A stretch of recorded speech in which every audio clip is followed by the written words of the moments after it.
Tara dito sa Tayuman. Pwede tayong magpicturan, dagdagan mo ng konting videohan, tapos lagyan mo ng mga pa-cute at pa-tweetams, hello dyan, pero dapat hindi mawawala ang handaan.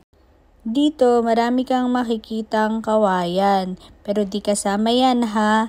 Yan, kawayan, dagdagan mo pa ng halaman. Halaman.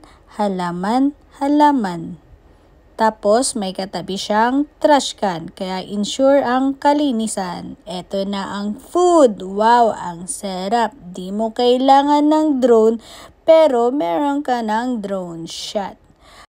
Ito na ang kanilang beef pares para sa mga taong nakahanap ng kapares.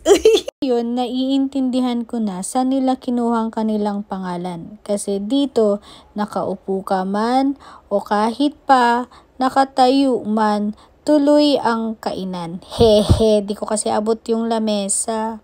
Masarap itong kanilang pigar guys. Kaya lang kinilig ako dito sa onion ring kasi naalala ko, Rich, wala pa pala ring.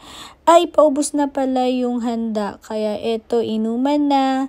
Tapos paalam. Next time ulit. Bye-bye.